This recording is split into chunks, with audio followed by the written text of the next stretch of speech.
السلام علیکم، بسم اللہ الرحمن الرحیم۔ جب اللہ تعالیٰ کسی بندے سے محبت کرتے ہیں تو اسے نرم مزاج بنا دیتے ہیں۔ نبی کریم صلی اللہ علیہ وآلہ وسلم نے فرمایا، جب تم نماز کے لیے کھڑے ہو تو اسے الوداعی نماز سمجھ کر ادا کرو۔ کبھی کبھی ہم تھک جاتے ہیں یہ ثابت کرتے کرتے کہ بے شک ہمارا طریقہ غلط تھا، پر ارادہ نہیں۔ رسول اللہ صلی اللہ علیہ وآلہ وسلم نے ارشاد فرمایا، اللہ اس آدمی کو پسند نہیں کرتا جو میلا کچیلا اور پریشان حال ہو۔ دکھ تب ہوتا ہے جب ہماری نیت صاف ہو اور اگلا ہم کو غلط سمجھے۔ قیامت کے دن ہر آنکھ روئے گی سوائے 3 آنکھوں کے۔ نمبر 1، وہ آنکھ جو اللہ کریم کی حرام کردہ چیزوں کو دیکھنے سے باز رہے۔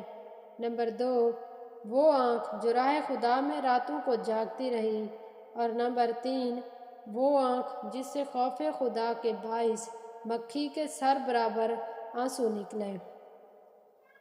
اپنی حد میں رہنا سیکھو۔ حد میں رہنا اللہ تعالیٰ کی بڑی نعمت ہے۔ پانی حد سے بڑھ جائے تو طوفان بن جاتا ہے، اور انسان حد سے بڑھ جائے تو شیطان بن جاتا ہے۔ 3 لوگوں کو کبھی مت بھولنا، جس نے مشکل میں ساتھ دیا ہو، جس نے مشکل میں ساتھ چھوڑا ہو، اور جس نے مشکل میں ڈالا ہو۔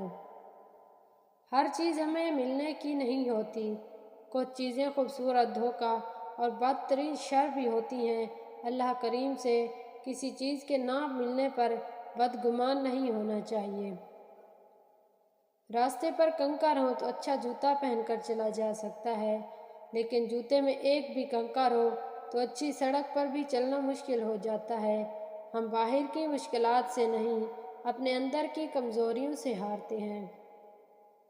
جب آپ کسی کا راستے میں روشنی کرتے ہیں تو آپ کا اپنا راستہ بھی روشن ہو جاتا ہے۔ جتنا زیادہ اللہ پر ایمان ہوتا ہے اتنا زیادہ دل کا اطمینان ہوتا ہے۔